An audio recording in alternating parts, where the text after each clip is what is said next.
My heart's conflicted with these videos because I don't know. There's definitely a part of me that wants like to be seen, and then the ego kicks off. You know, it's like, oh, look at this guy who's right. It would be nice if one day I create stories which resonate with people. Notice I didn't say get rich. I'm thinking get rich, but it would be nice if one day if I actually I'm able to like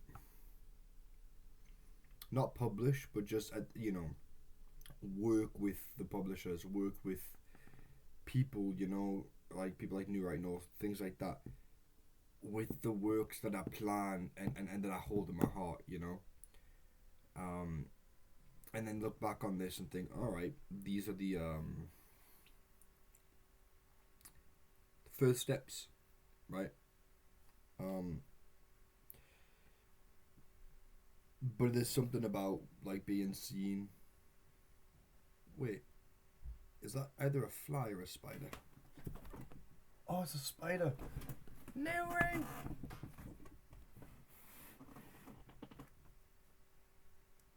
Oh, so cute. Right, don't knock anything over. There's a spider. What the hell? Alright, no, we're good. We're good. I'm terrified of spiders, but yeah, there's part of me that wants to be seen. I don't quite like that. I mean, what is this cup? You know what I mean? It's just something like, I don't know. I'd like not to have such a massive ego. But besides from the idea of publishing it, and I think that this, as published as like when you go and create a video, you click publish, right? The idea of like letting this be out on the air, I don't think that I would pay too much attention about the words I put on here unless I knew it was going out. I don't know why. It's a psychological thing. Definitely the people of our time have that. I don't know why being in this room right now, this actual real, like, you can't fucking see shit. You can't see shit. I'm seeing all sorts of shit, and you're seeing me with me fat belly, snot ragged on the shirt, maybe a spider up there, and like a big fucking glaring light. Look, I'm look, you know. I'm seeing all this real world, and it's like, why do I pay so much attention to this, and why am I paying so much focus into this? I don't care about the attention. I don't care about the attention of the views.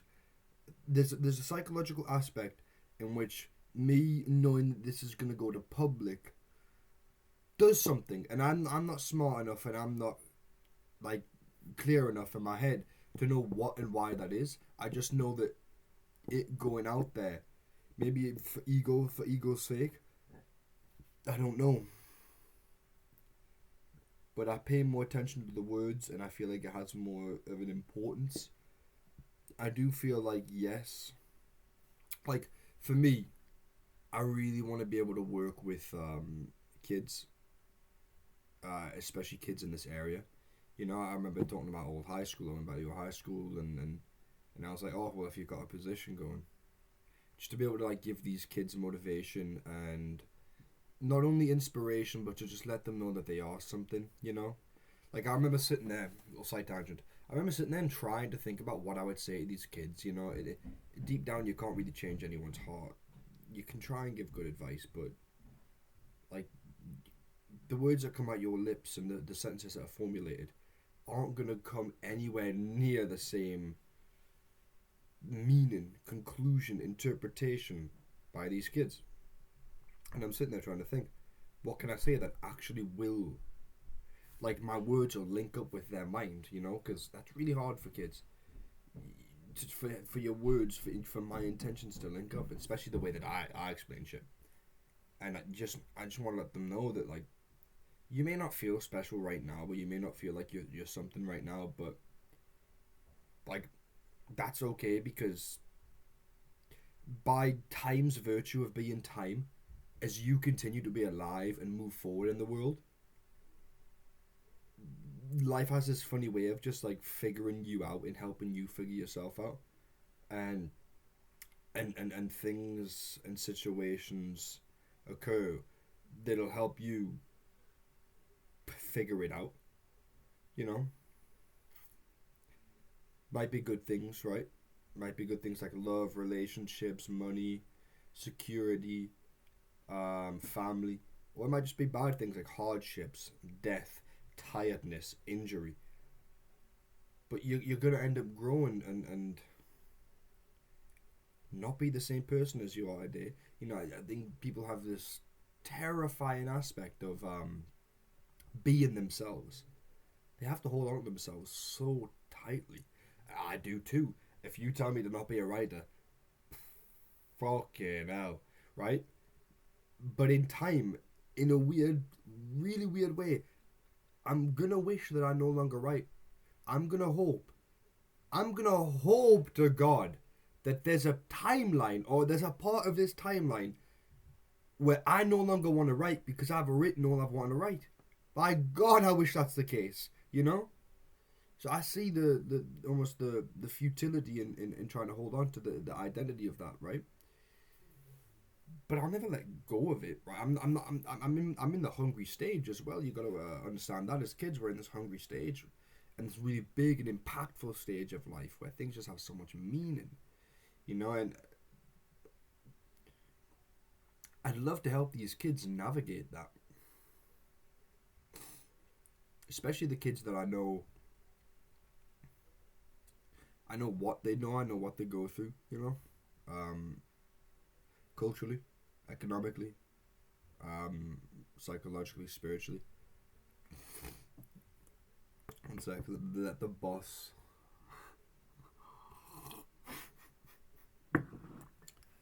I'm gonna try and backtrack and get to the point. One sec.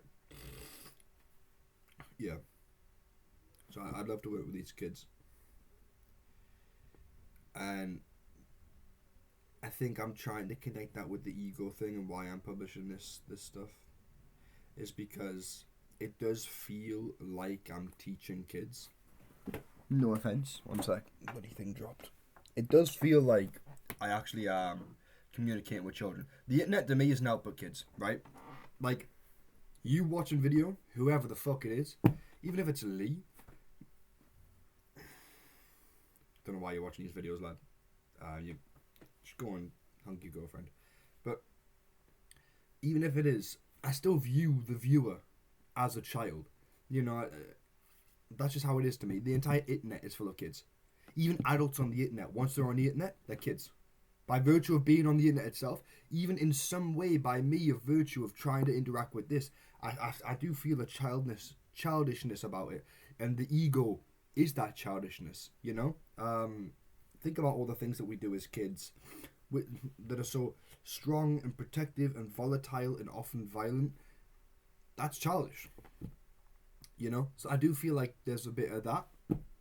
But I'm not Jordan Peterson, and I'm not Sigmund Freud and Carl Jung, you know. So I'm not gonna go deeper into it, but I do think that these videos, on my day-to-day level of just like wake up knowing I have to just speak about writing and put it out there, helps because I'm thinking, okay, well maybe if somebody else is going through a project, they can do this or that. But I honestly don't give a fuck.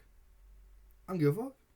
Right? Like, I don't care if somebody's got a project thousands of miles away, hundreds of miles away, if you're in fucking Cornwall. If you're in Cornwall, go to a writing group in Cornwall. You know? Go to a workshop group in Cornwall. Whatever it is, like, you know, do that. I'm not really...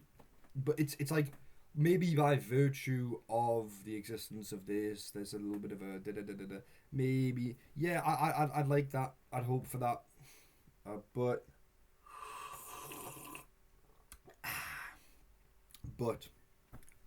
I think there is possibly just some ego thing in it to why I want to do this. And I'm not a fan of that, but I am a fan of saying where I'm at with the writing, saying what I'm trying to do, and saying what the future plans are, the future ideas. So, whatever this portion of the video, it's going to be gone now. I I don't know why it is that I enjoy this. I think our entire generation's grown up with the idea of YouTube, so there's something inside of that too.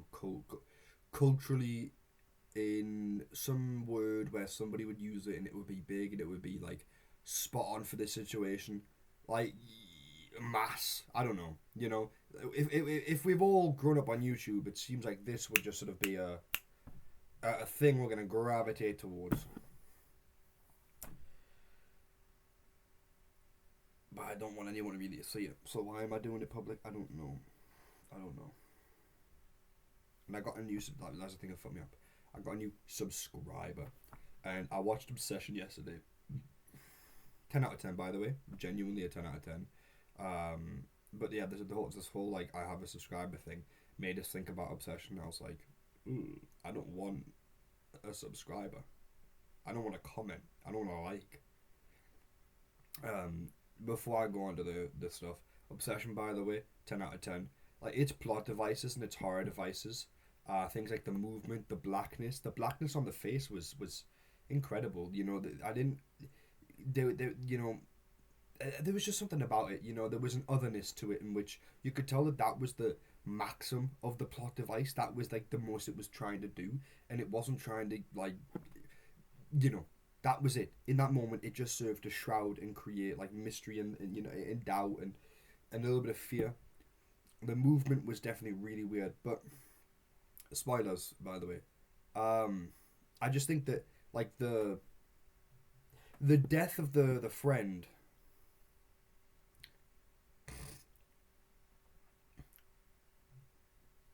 the ending of him killing himself, the inner her crying out from the bedroom scene, which was a 10 out of 10 of please kill me. All these things to me felt so real because it was like I think all of them are really good scenes and they're fit to be put on screen, but they all come from a root that harkens back to real life. You know, so many times where I've had a girlfriend or like something bad happen in a relationship, and I'm just like, I have to kill myself. I have to kill myself. You know, but the ending of him having to kill himself really, and the whole movie sort of just to me it encapsulated the youth of us and our generation. Anyone from like 27 to maybe 18 ish, 20 ish, and especially with the use of Current Joys. Current Joys was just like peak, I think, like 2018, 19, 20, something like that. And it was like it served to just put you back in that mind, especially when I'm skating, right? Just it was so it dragged you back into your feelings, your feelings, and I think because of each scene and the way they did it, right? Like you think about how in relationships, so many different times you can have people turn on each other, right? And I love the fact that like I didn't think about when I left because there was just too much to think about. There was the death of the friend and how in relationships we can harm others and not just the people around. There was the death of him. There was the blackness. There was the movement. There was the fact that she's still in there somewhere, which was incredible. I thought that tied it all together because there was a consistency of theme which that gave. The monster not really being the monster. It wasn't even a monster too. It was the fact that it was almost the wish. The wish was just the manifestation of his emotion, or she was his emotion, his desired emotion in the body, and it didn't feel like there was a monster per se. So I never really felt scared of the being. I just felt scared of the uncanny valley. That's a fucking word I couldn't figure out the other day. There was uncanny valleyness of it where you're like, this isn't even a monster. It isn't even, it's not even uncanny. This is a human, but not a human. It just felt like the entire thing was this is a shell, a form which only serves to serve me, and once it doesn't serve me anymore, that's when he starts to hit. Like when he figures out that it's not quite her, that it just isn't her, right? Like when he calls and she's screaming, and when she's like, "Please kill me." When he figures out it isn't her, I love that because I'm just like, yeah, now you know it's not real. And that dynamic of her being in there somewhere and this not being her, it was just like, you know what, absolutely, because you don't want love that's fake, you don't want love that's forced. And I was thinking that this movie made me think, I know I'm a Christian and all, and like, unconditional love, agape, all that stuff, but the value that we have to hate someone we love, there's a beauty in that. You get to not be obsessed. You get to not be a crazy, loopy, just fucking insane person. Watch this, hold me on mute. Insane person. You get to be someone who, you know, he's pissed us off. Maybe I can go deal without him. All right, lads, too much of that. You're like, all right, you've pissed us off. I don't like what you've said there. I mean, you're not sleeping in my bed tonight. Like the we have like a really good as humans, we have a good gauge of connection between like closeness and space. And I think space is such a special thing. Space is such a special thing, especially when you see people deep in prey. They often need to be alone, and it's like there's something in that which the movie made me appreciate about my own life. And I think that's it. That's it, because I've waffled on about all like this thing, that thing, that thing, that thing, that thing. The movie just has so many layers and devices which help you think about self and ex relationships and nostalgia and all these things, right? And icing on the cake was when you find out that the her before the wish was shagging his mate, but he was telling his mate, "Oh, I like it, I like it, I like it." Lads, stick to the bro code, please. Right? And communication is key. If he would have just said, "No, no, no, listen, I've been shagging her," right? Like, she's not in love with you. You might like her, but look, this is how it is. Um, speak, be open, be honest, and figure things out. Even that scene at the start of the movie, she's like, "Do you have feelings for us?" He goes, "Nah." I literally just went, turned to my boy. I was like, that's when I knew the movie wasn't necessarily going to be scary. It was just going to be like, you get what you're given. You get what you're given in life. So be intentional. And I was just like, you know what, yeah, facts. Because that also just harkened back to like some situation back in the day where, you think you're in love with a girl, but I mean, one of your friends is already. Just communicate. And the fact that he had that girl, Sarah, who was probably just it, she was in love with him from the start. And it's just like, she hugs him in the bar. You're like, lads, your perception of life sometimes just has to get fucking like drilled into you, you know? Because the entire movie is him just wanting to go and being obsessed with her and then wanting her to be obsessed with him, and it all goes wrong from that point. But if you were to just look, and I hate the word realism and realistic, but if you would just look around them and engage with the world that in ways that it should, but you could say that it all started in the movie because of bereavement and how bereavement might make some of us go a little bit kooky-eyed sometimes, and there's definitely that to the aspect of it. I don't think we can blame like the movie adding that adds an extra layer too, because it's like if it was just a normal guy in a normal high school or whatever trying to do this shit, you're like, oh, that can really be like the male desire and the issues with us and our clinginess and our selfishness and our sexual our great lustful desires, which like controls a lot of the body sometimes. But when the bereavement comes in, you're kind of like, well, he might have chose this action because of in a toil, a wash of emotions that have just come and he's unfamiliar with the death of a grandmother and the death of a cat. And this, I just think the movie was so well. There was just so many beautiful things in there which developed a story which allowed consequences to just feel so natural.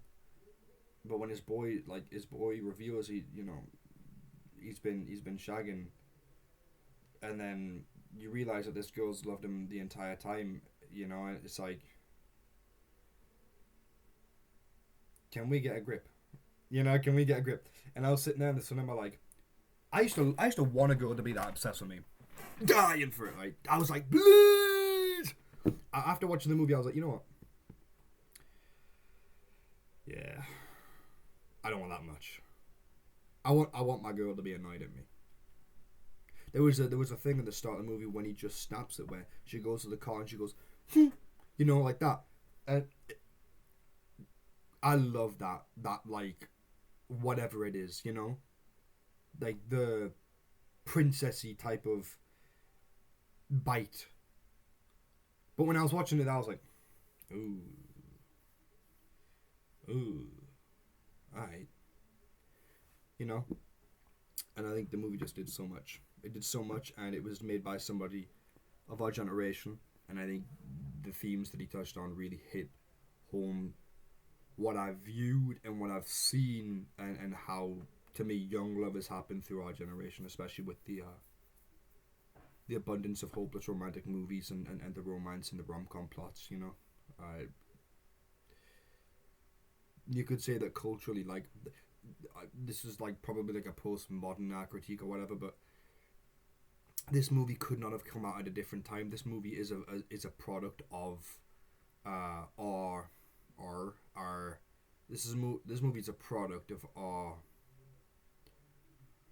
our environment, of these movies, right? Of these rom coms, of these 10 Things I Hate About You, of these La La Lands, and these. I mean, you could chuck and Gobble Hunt in there, but it's the greatest movie of all time. Or, you know, you've got. What do you have? You know, your rom coms in that. Jeremy Allen White had one. Why?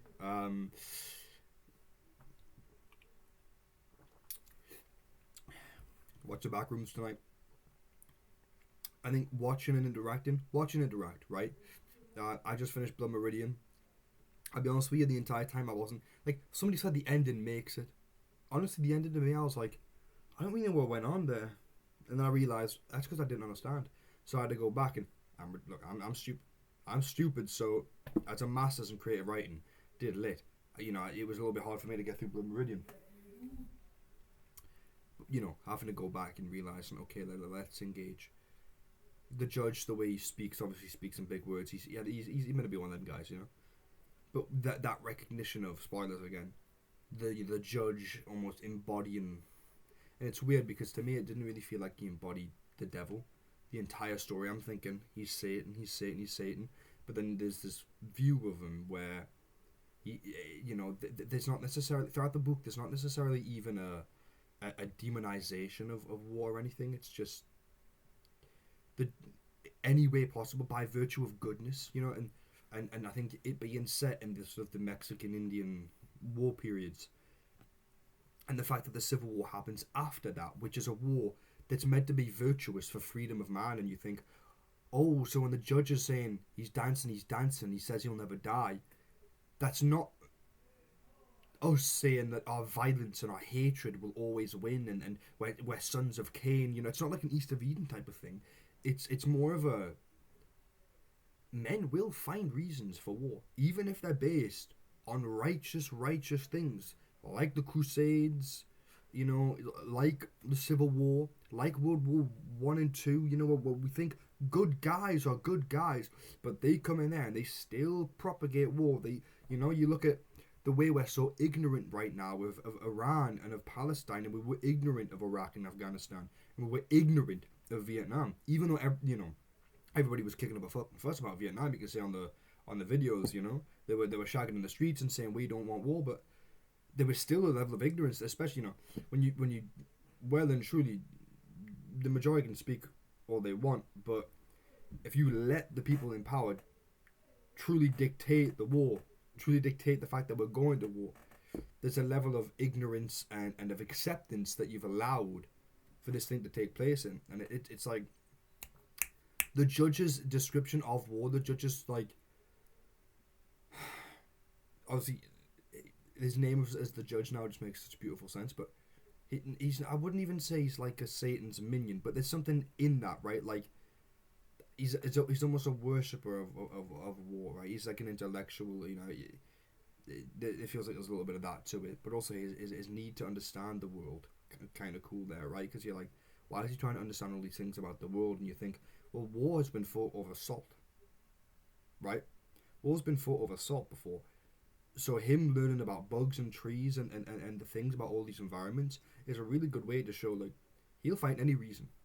He'll find any reason to help continue this cycle of him never dying. Not judge, but war. And I think I read it in such a beautiful time because of Palestine, because of Ukraine, because of Iraq, because of Iran, because of Afghanistan. You know, because, I mean, you've got so many wars that we don't need. You know, we know the Boer Wars, but do we really? You know, we've got the Gulf, but, you know, you look at the Falklands. You know, obviously we've got World War One, World War Two. There's just so many wars, and with that being, like, it was so perfectly timed for me. The book, I understand it's his thing, but I gotta say, the theme and where the location of it, having it be set before Civil War, and World War Two and stuff, which are meant to be righteous wars, but just showing how the judge is right. He is right in the fact that war will never go away, and it's the kids' reluctance, the kids' reluctance, and it's kind of funny to put him in that position with the ex-priest and stuff. But it's funny because I think it's quite right when the judge consumes him, because even though the judge may not be consuming him and I might not like it, I'm like, well, why the fuck did you kill a kid? You look at how all of these kids have died. You look at Kurt Vonnegut, right? It's Slaughterhouse 5. You look at his description of like kids going to war, not men, and it's so beautifully put in the context that like war does not make a man, does not make a person out of you. War takes so much from the person, and when you look at the judge consuming the kid, I just envisioned the millions of kids in World War One, World War Two, Battle of Somme, D-Day, all those types of things, and you're thinking to yourself, it didn't take hatred. It took honor and valiance and my mother, my father, these reasons that we think are good that we'll fight for. We end up going out there and we get slaughtered, we slaughter, we just create the cycle of pain, we keep it going. And he's right, war is God, war will never die. He's dancing, he says you'll never die. The judge is being justified. The judge is actively being justified. It's like, wow. The position of the story in its own location, the position of the story in where I read it, I was just like, this is a 10 out of 10 as well for me. So I finished it last night, and I was just like, you know what? Someone's got energy. It's unbelievable.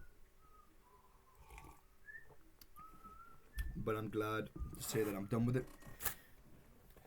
because finally we're getting undercover. I think about like the New Yorker would have been in that. These have some types of big ass, prestigious ass, But yeah, hopefully I'm gonna get onto this now. And as for actually writing, that story about the kid and the nan and the funeral, I'm going to write that today. I'm going to continue a little bit on the Outlaw. The Tenant and the Averdale and the Overdose are done. Having these 5 stories towards the there was a story. There was a story that I just heard someone say before, and I was like, this is it. The first time that a kid will like come onto pornography, try and maybe show something of lust in there. I'll like introduction to it, because I think I've got Funeral and the Death of a Father. I've got Drugs and Conformity. I've got Pedophilia. I don't really know where I'm going with Averdale, but I feel like subtextually it has like a lot of things to it. I've got Greed and Tenor, and I've got like liminal hatred-esque type of thing in Outlaw. But the like first porn will be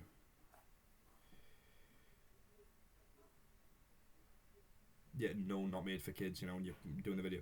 The first introduction of it will be, lust, so I think it'll add on to all of these things. But one thing I'm missing is happier stories. So maybe I need to go and chuck in a good happy story in there. I got written needs variety, so bloody well needs variety. Happier stories. But yeah, I'd like to hand in some more poems and stuff, but I just feel like I'm a little bit tired of it recently, and it's been stopping us from writing. But yeah, I'm gonna get back to just focus on the short stories, and 2 minutes of the video is spent on the actual thing.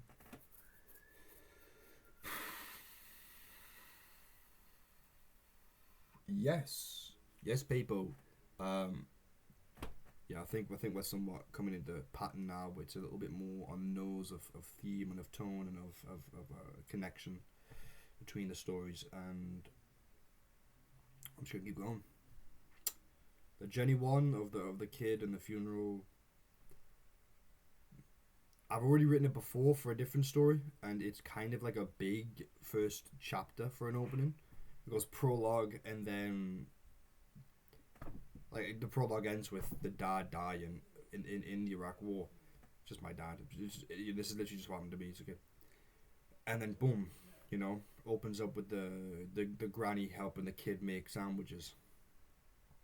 And I've wrote it before, but I'm like, I looked at it and I was like, obviously, when you're writing for something else, it's a completely different narrative voice, which allows you to add so many different and take away so many different things. And I was like, no, I don't think this suits it. I do want it to be a bit more explicit in like the description of the things in the fridge, and trying to come at the culture of you know of space, the culture of space we have, the way our houses are built in Bangor, the way that the neighborhood is, the way that the importance of a full fridge. At my time, by the way, at my time growing up, the importance of a full fridge was such a,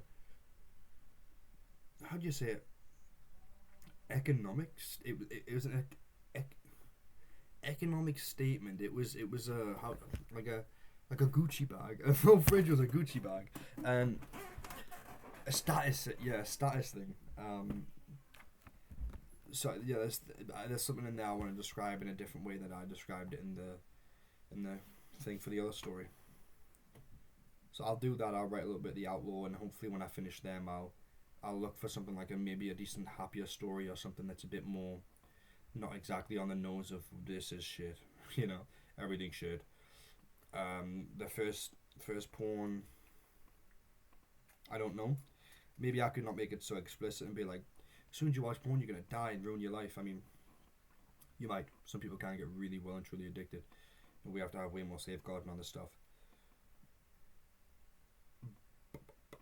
But I don't think I should do that. I think it could be like, things are happening and he runs into it and sees it, and then he continues and just keeps thinking about it, and towards the end of the story, maybe it's just like, now the kid knows. It's like the ending of it could be him walking across the street and seeing a girl who maybe she's just like an older woman, but he notices the shape of the bosom, of the tits, and and maybe there's something in that, right? I know it's kind of like open-endedness, but it's like, the kid comes home from school, stumbles upon pornography. His mom finds him, catches him. He continues to go around his daily life, and kids don't really seem to be clicking with what he's thinking, and then he goes home again, interacts with it, and whatever else happens after that, and then he's walking, and it just seems, oh wow, now he's opened up to the world of it, right? Like, now it has a psyche effect, a child who would be walking across the street, that very street, would be going and just playing football and whatever, but now the stick is a phallic symbol. The football is a part of the phallicness of the perspective. The shape of a woman is no longer just the shape of a woman. It's a shape of a tool, an object, and there's something in that, right? Because there's bloody well a switch in the man's mind when our world becomes that, and I really hope that most men don't find that out until they've got a good woman, because it's hell. I don't think we should, it's something we should battle, because it's, the shape of a woman should not just then become a shape of a construct. That's a person, and care for the person. But maybe there's something in that. Maybe I'm already cooking ideas up, but I'm not too certain how I'll do that. So just gotta focus on the other stuff right now. And I did a good poem yesterday. I was struggling to figure what out, and I was like, oh, I got to bed. But obviously, write one poem a day for a year. And I was like, oh, I've got an out. I'm gonna have to just write some shit. And then my mind just went, and I just started. I was like, Yeah. I just created something. There's just like 10 billion quid dropped on the floor, and yeah, I'm happy for that. I'm happy for that. But today it's 12:30, 1:30. I'll start writing, and it's a beautiful summer. It's well and truly a beautiful time to be alive. I have to say I'm grateful. I do wish that people are grateful, because I think gratitude only goes to serve you, as much as it does others. Like through gratitude, yeah, you can be more kind and so on, but gratitude does serve you, and I think we should be more grateful for what we have. Even it's sunny, it's warm, it's the summer, it's the time of the year that reminds you that you've got good things in life, and I've got good things in life. I'm working towards good things, and this is a time in life which I'd never think or thought I would have experienced, and I'm grateful, well and truly grateful, and I'm happy for it. And I hope that everybody else is. I hope that some daft bastard who got 36 minutes into the video, why the fuck did you get 36 minutes into the video, is grateful for their own life and just doing their own things. And I'm dying for people my age, people slightly older than me, people younger than me, to just keep interacting with the world, keep living, keep creating art. And shout out to my classmates, because they're unbelievable rares. These people are unbelievable, and I'm just so excited to see the world create more unbelievable, talented, skillful, passionful, purposeful, happy, caring people. And I think we need that. And what have I ended on?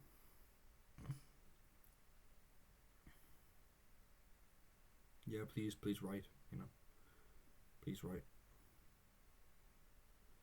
Or just do whatever you like.